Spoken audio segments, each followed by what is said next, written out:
है पुत्र को उचित शिक्षा देना।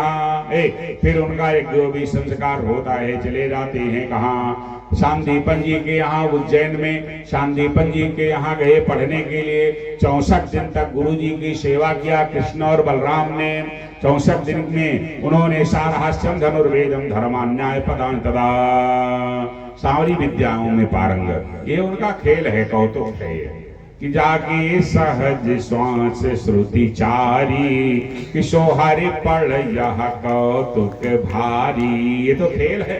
हाँ है, जब 64 दिन में सारी विद्याओं में पारंगत हो जाते हैं, ऐसी परिस्थिति में महाराज श्री शांतिपन जी ने कहा कृष्ण और बलराम जी से, भैया आप विद्या में पारंगत हो गए, आप अपने घर अब जा सकते हैं। भगवान श्री कृष्ण ने शांतिपन जी को प्रणाम किया, कहा महाराज आप मेरे गुरुदेव हो, दक्षिणा बताओ, स्वागत क्या करें, सेवा क्या करें। महाराज श्री शांतिपन जी ने सोचा इनसे वो दक्षिणा ली जाए कि जो मानव ना दे पाए।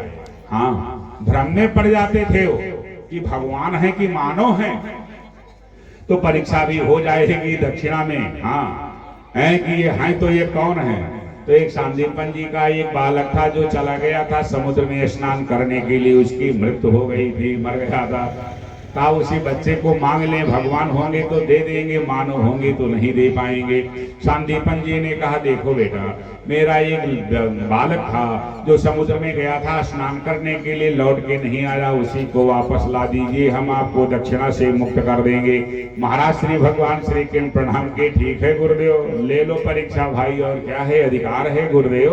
हाँ, जाते हैं समुद्र के पास, फिर आज जल में प्रवेश करते हैं। पांचजन्य नामक का दैत्य रहता था, उसे मारते हैं। वहीं से शंख प्रजाति पांचजन्य नामक का शंख लेते हैं और फिर संजमनीपुरी जाते हैं, जिसे धर्मपुरी कहते, संजमनीपुरी कहते, यमपुरी कहते। पापियों के लिए यमपुरी है, संयम से रहते हैं उनके लिए संजमनीपुरी है, धर्मवान के लिए वो धर्मपुरी है। हाँ, सबका लेखा जोखा यहाँ पे भगवान गए गड़गड़ाहट के साथ अपने शंखनाद को किया, पूरी हिलने लगी। हाँ, धर्मराज जी आए, भगवान को नमन किए, का प्रभु बताओ कैसे आगमन हुआ। का गौरपुत्र मिहानीताम निज कर्मा निबंधनात्, मेरे गुरुदेव जी का बालक आपके यहाँ आया है, उसको लेने के लिए आया हूँ। धर्मराज ने कहा लीला आपकी समझ में नहीं आ रही, मेरे यहाँ जो आ जाता है लौट के जाएगा तो उसे भूत कहेंगे लोग, प्रेत कहेंगे, बरम कहेंगे, यही सब तो कहेंगे। मेरे यहाँ सूक्ष्म शरीर आता है, संसार वाले स्थूल शरीर के भूखे हैं। कहा नाटक ना करो, जल्दी दो, व्यवस्था में कर लूंगा। तो वहां से सूक्ष्म शरीर को लेकर के आते हैं, जैसे हूबहू काठी का रंग रूप था गढ़न, वैसे भगवान ने अपनी लीला से बना दिया। बना करके महाराज श्री शांतिपन जी के सामने लेकर के पहुंच जाते हैं। बोलिए कृष्ण भगवान की। कहा गुरुदेव देखो यही बालक है। शांतिपन ने एक बार तो अपने बालक को देखा, उसके बाद भगवान को देख रहे हैं, प्रेमास्फलक आया, कितना आनंद आया होगा भाई, बालक हमारा वापस आ जाए। आशीर्वाद देते हैं, ए सुनो, संसार में लोग तो आपसे आशीर्वाद की कामना करते हैं, आपने मुझे अपना गुरु बनाया है, मेरे गौरव को बढ़ाया है, इसीलिए हम आशीर्वाद देते हैं, जाओ विद्या आपकी सार्थक हो। जब तक गुरु का आशीर्वाद नहीं होता तब तक विद्या सार्थक नहीं होती।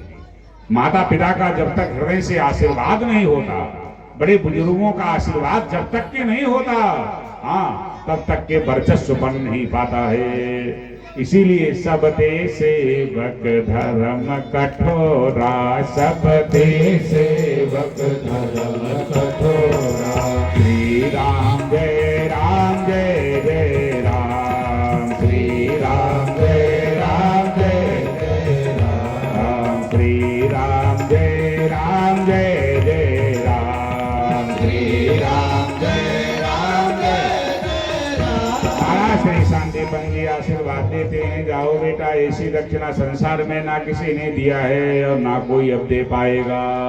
भाई मरे हुए लोगों को कौन ला पाएगा। हाँ, सम्यक संपादितो वत्से भवद्भ्याम गुरु निष्क्रिया, गुरु दक्षिणा से मैंने मुक्त किया। भगवान हाथ जोड़े खड़े हैं। कहा हे गुरुदेव और कोई कामना हो बताओ। कहा बेटा आप ऐसे शिष्य को पाने के बाद कोई कामना रह जाएगी, कामना अवशिष्यते, कोई कामना नहीं है, जाओ बेटा। हाँ, सम्यक संपादितो वर्ष भवद्भ्याम गुरु निष्क्रिय। गुरु दक्षिणा से मैंने मुक्त किया। गुरुदेव जी को प्रणाम करते हैं और गुरु माता को प्रणाम करते हैं। सुदामा से वही मित्रता हुई थी, सुदामा जी को भी प्रणाम किया। हाँ, विप्रवत भाव से मित्रवत भाव से हृदय में लगाया। और बहुत से बच्चे थे, सबसे मिलते हैं। फिर वहां से लौट करके भगवान मथुरा आते हैं। वसुदेव जी को नमन किया।